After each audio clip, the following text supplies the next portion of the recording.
Well, hello there. My name is Mark Miles, and as you guys know, I love helping trainers, presenters, workshop facilitators really take the results to wherever they really want to go with them. Because essentially, at the end of the day, training, workshop facilitating, the results are up to you. The results are fundamentally based on how committed are you to watching videos like this, to reading books, to exposing yourself to new ideas, and actually being actively curious about what's possible in the learning environment. Now, in today's video, I want to debunk the myth about active listening. Now, here's the thing, folks.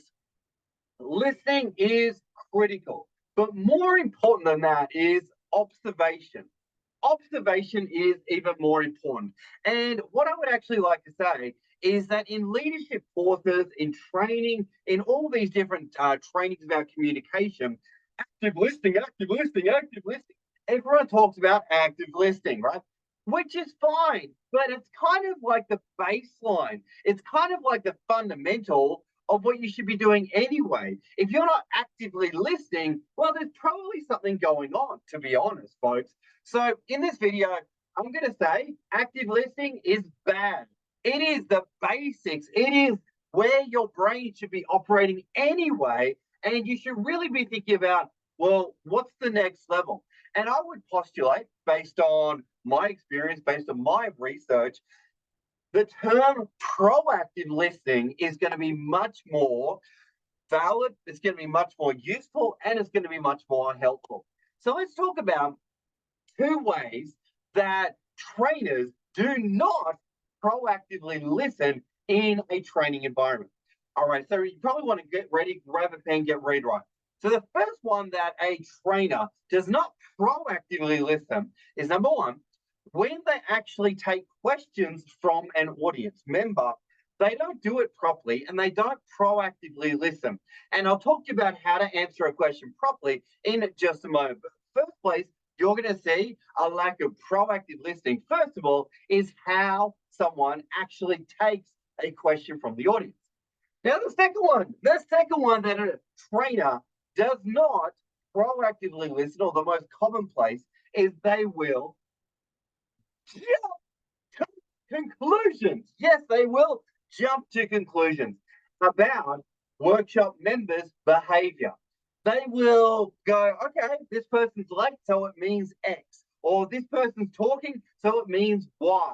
Or this person is doing this thing that's super annoying, and it means whatever it may mean in the audience's, in your perception of the audience behavior, all right?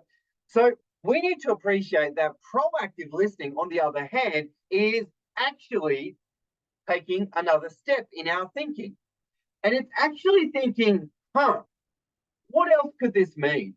What else could this mean? If you're taking notes, highly recommend that you write that phrase down. What else could this mean? And that is the first step to proactive listening. So let's look at some ways that we can be a great proactive listener whenever we are delivering a workshop.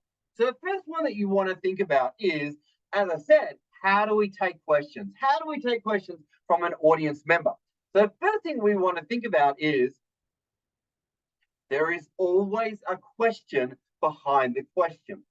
And an amateur, when a student or when a learner puts up their hand and asks a question, an amateur would just answer the question and they'll just throw out the first thing that comes to the trainer's mind.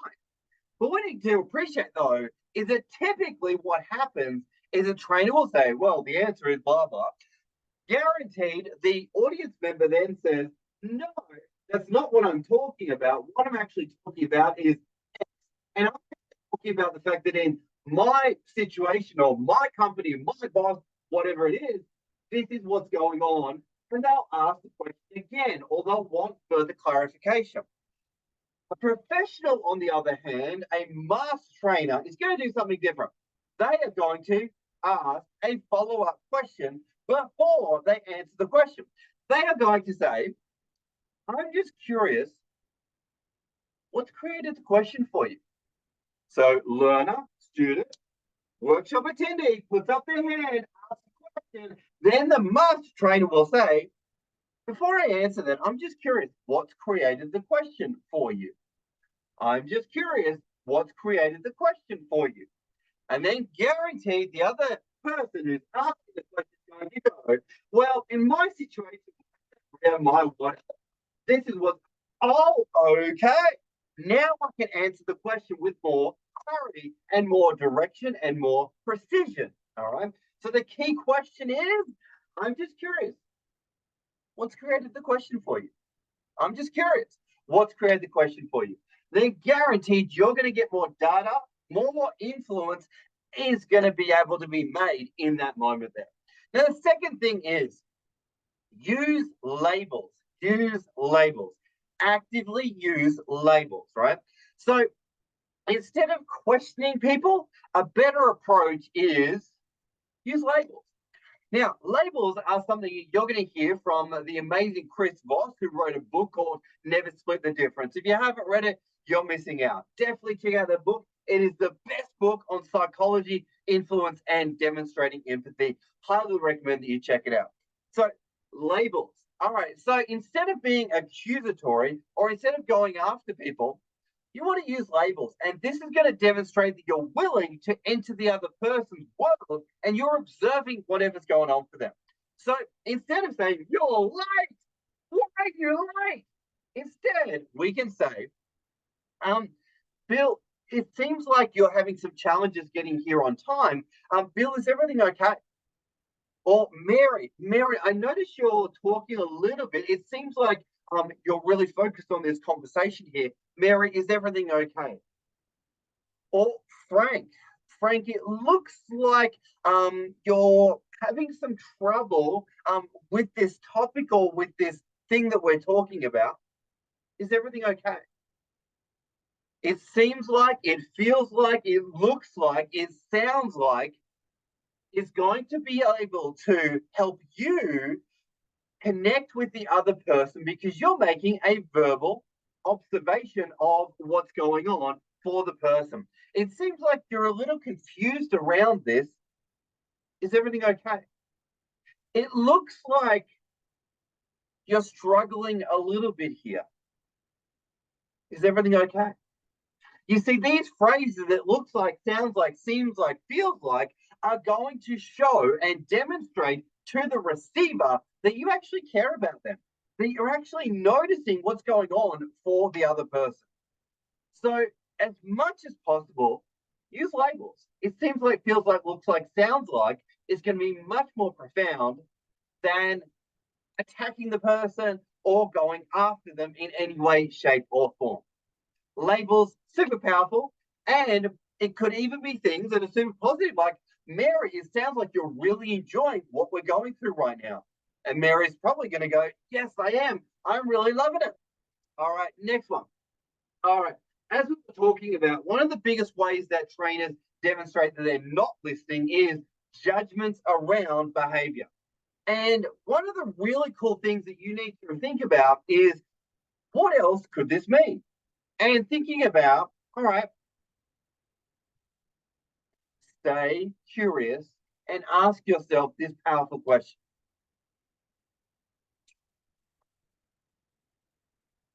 I don't know the full story in this situation. What else could be going on right now for this person? I don't know the full story. What else could be going on for this person right now? You see, we need to appreciate as a human, we only know maybe 1%, if not a little bit less or a little bit more, of what's going on for people around us. And when we can be humble and actually ask ourselves the question, I don't know the full story. What else could be going on for this person? Or I don't know the full story. What could this person be experiencing right now? Or I don't know the full story. What could they be thinking right now? When we stay curious and actually ask that question, wow, the things that open up and the things that become possible because we are willing to be humble and be curious. And I would have to say, in my life, there are so many times where I have made snap judgments and actually I thought the wrong thing about the wrong person at the wrong time when really all I needed to do was stay curious a little bit longer and remind myself I don't know the full story. I don't know the full story. I really don't know the full story. And when I actually wrote that down and put that on my fridge and put that around my office and reminded myself, I don't know the full story, it kept me in a place of curiosity. And when you're in that place, healthy connections are possible. So on this video, I know it was a little bit in depth here, but I really want to share the idea of proactive listening as opposed to just active listening. We want to be thinking about what are the emotions that are going on for people that are driving their behavior, and what are the external circumstances that could be driving that behavior as well. And when we stay curious, when we remind ourselves, I don't know the full story, when we remind ourselves that there's a question behind the question, we are able to be a much more powerful, present, and positive influence for our audience members, whether we're in a leadership capacity or delivering a workshop or being a coach, being a mentor, whatever it may be, folks. So, on that note, let's forget about the active listening stuff because I think we all know how to do the open body language. I think we all know how to do the open questions. But let's take it to the next level and let's go proactive listening and let's think about what's driving everything that's around us. Let's stay curious. On that note, folks, hope you got some value from the video. And as always, like, comment, share. Let's get this message out there and let's become proactive listeners, not just active listeners. Thanks, team. We'll see you on the next one.